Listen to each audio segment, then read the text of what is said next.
The world of hip-hop is buzzing again, and this time it's Jim Jones and The world of hip-hop is buzzing again, and this time it's Jim Jones and Drake taking on the big players in the industry. And who else but 50 Cent to jump in with his own twist of drama. Jim shocked everyone by backing Drake in his legal battle with Universal Music Group, calling it a fight for artist rights. But leave it to 50 Cent to flip the story and turn it into a viral roast. He's been calling out Jim for everything, from his choices to his connections with Dipset. Just like that, old beefs are back in full swing. The drama is back, and this time, Dipset is right in the spotlight. From diss tracks to public feuds, this saga has more twists than a soap opera. But how did we get here? Why is Jim backing Drake? And what's 50 Cent's gain by stirring things up again? Let's break it down. From a legal standpoint, Drake's legal team argues that the real problem is Universal Music Group's involvement in promoting and profiting from the song. By filing a lawsuit, Drake aims to hold the label responsible for allegedly allowing harmful narratives about him to spread. This move has sparked a lot of debate within the music community. On one side, some see it as a bold challenge to the industry's power, potentially giving artists more control over their work. On the other side, critics think it's a risky move that blurs the lines between business and personal matters. Drake's legal team insists that this isn't about personal beef. It's about protecting his reputation and setting a standard for others in the industry. According to a source close to his team, Drake isn't just fighting for himself. He's standing up for artists everywhere, pushing for accountability. When Drake filed the lawsuit against Universal Music Group, it shocked many in the music world, as the suit was targeting one of the biggest names in the industry. Drake made it clear with his statement, "Everything Universal gives me, it's up and it's stuck. No room for compromise or mediation." As expected, the hip-hop world quickly picked sides, and not everyone stood with Drake. Joe Budden, known for his unfiltered opinions, has been one of the most vocal critics of Drake's lawsuit. On a recent episode of his podcast, Budden accused Drake of playing both the aggressor and the victim, calling it a move. Budden even went as far as to describe Drake's move as Karen-like. He also expressed disappointment over what he sees as a shift in hip-hop culture. He pointed out that diss tracks used to be about creativity and wordplay, but now they're turning into legal battles. He called it disgusting and nasty. Drake, he noted, filed the defamation and harassment suit after dropping the petition. But what's interesting is Universal Music Group's position. They've taken the stance that while Drake's criticism may stir up debate, it raises important questions about whether Drake's actions. The debate now centers around whether Drake's lawsuit is undermining the essence of rap battles or setting a new standard for professionalism in the industry. Right now, we're seeing a divide between tradition and innovation. On one side, people like Joe Budden lament the loss of rap's gritty authenticity. On the other, figures like Jim Jones see moves like Drake's lawsuit as essential for shifting the power dynamics in the industry. But what really caught people's attention was Jim Jones stepping up to openly support Drake, especially with the way Kendrick Lamar's name is being thrown into the mix. It's a move that everyone seems to be watching closely. The lawsuit isn't really about Kendrick Lamar, it's about Universal Music Group, the biggest company with the deepest pockets. Jim Jones put it clearly, saying, "If I didn't get a chance to, I'd sue Amazon too." Appearing on the Broken Frontin' podcast, Jim explained that Drake's lawsuit wasn't aimed at Kendrick, but at UMG itself. He went on to defend Drake, pointing out the bigger picture of the case. He reminded everyone, "When Tracy Morgan landed that big bag, we were all happy for him, right? And of course, those are..." Exactly. No one's going to be upset about someone getting a big payday from one of the largest companies that's been taking advantage of everyone for years. Jim Jones drew comparisons between Drake's lawsuit and major legal wins by other celebrities, pointing out that these kinds of cases often lead to lasting change. But Jim didn't just back Drake.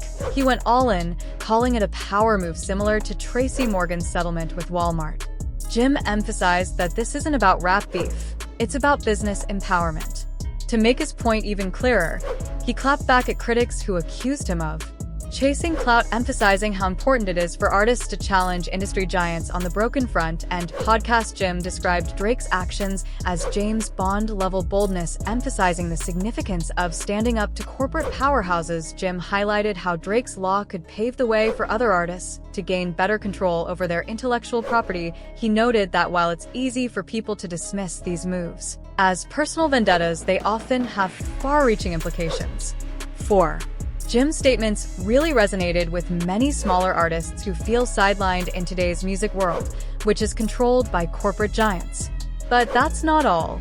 Jim also took a shot at Universal, claiming their slow responses to Drake's case were just a way for them to avoid taking responsibility. Fans on social media quickly praised Jim for standing up for artists, but not everyone was on board. As Jim put it, "If I didn't get a chance to, I'd sue Amazon or any of those companies I could." His bold words left some people cheering, while others weren't as impressed. Jim's bold support for Drake didn't sit well with everyone. Critics accused him of chasing clout, but Jim wasted no time shutting them down. "If I get the chance to sue a company like Amazon or Universal for billions, I'm taking it," he said, making it clear he has no hesitation when it comes to challenging corporate power. His stance only added fuel to the fire, turning Drake's lawsuit into a lightning rod for debate across the industry. Meanwhile, Jim didn't back down, doubling down on his stance against corporate exploitation. His critics, including 50 Cent, saw a chance to stir the pot. True to form, 50 wasted no time jumping into the mix after Jim publicly backed Drake's lawsuit. He took to Instagram, delivering a viral roast aimed directly at Jim. 50 accused the rapper of inserting himself into a situation that, in his words, had nothing to do with him. The post, dripping with 50's trademark wit, quickly went viral and sparked debates all over social media. This was just the beginning of an ongoing feud. The back and forth between 50 Cent and Jim Jones reached its boiling point, reigniting a years-old feud. It all started when Jones appeared on the premiere episode of Respectfully Justin, where he responded to comments made by 50 and Cameron in a recent interview. Jim didn't hold back, calling out both rappers and laughing off their remarks.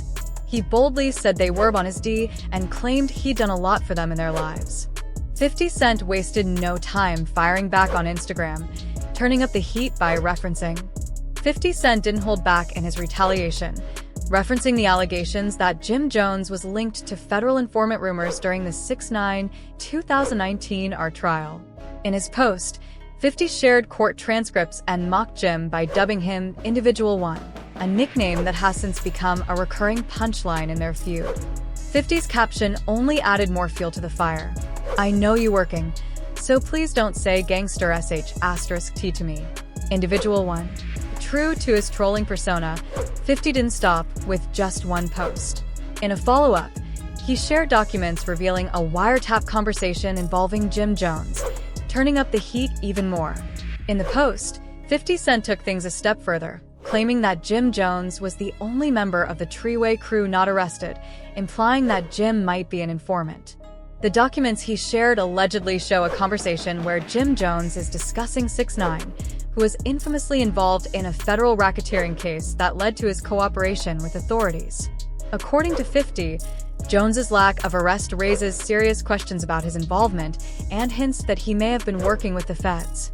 With law enforcement behind the scenes in his TI raid, 50 didn't stop at critiquing Jim's involvement with Drake's legal battle. He unearthed old Dipset drama, suggesting Jim should focus on reconciling with Cameron rather than positioning himself as Drake's ally. The post reignited long-standing tensions within hip-hop circles, especially between Jim and his former Dipset crew. Cameron wasn't one to let the moment pass quietly. In a candid episode of his talk show It Is What It Is, he revisited his.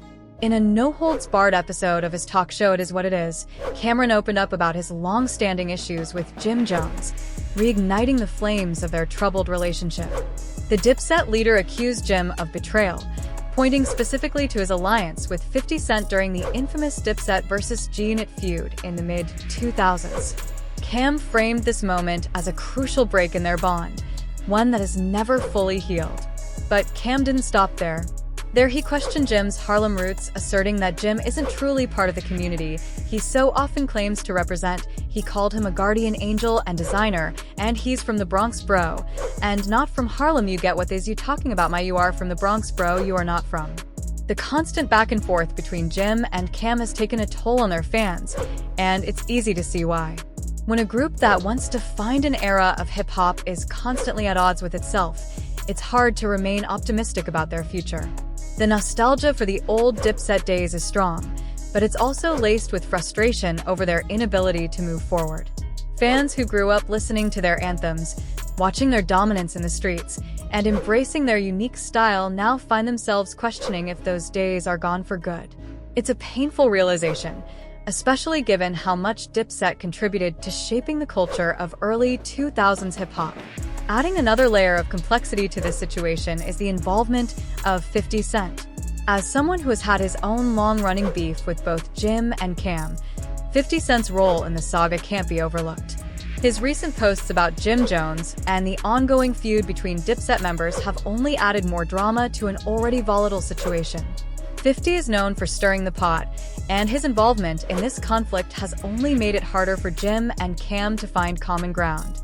When 50 Cent added fuel to the fire by calling out Jim Jones and mocking him with references to Individual One, a nickname he gave Jim in relation to federal informant rumors, he essentially made it impossible for Jim to back down without losing face. The drama between 50 and Jim has only heightened the tension, drawing more attention to their feud and keeping it alive in the public eye. Despite the public back and forth, Jim isn't taking 50 Cent's shade lying down. Rumor has it that Jim has been in the studio cooking up diss tracks aimed at both 50 and Cam. This news suggests that Jim is prepared to take the battle to the music, using his art as a way to settle scores. It's not uncommon for artists to use their music as a form of retaliation, but the fact that Jim is potentially preparing diss tracks aimed at both his former allies and his current adversaries signals just how deep this rift goes. The possibility of new music in the form of diss tracks adds an extra layer of anticipation to the ongoing drama, leaving fans wondering how far the conflict will go. Jim's decision to target both Cam and 50 with new music could be seen as a bold move, but it's also a sign of how entrenched the animosity has become. When an artist of Jim's caliber feels the need to respond to public slights in this way, it highlights just how personal these feuds have become. It's no longer just about the music, it's about pride,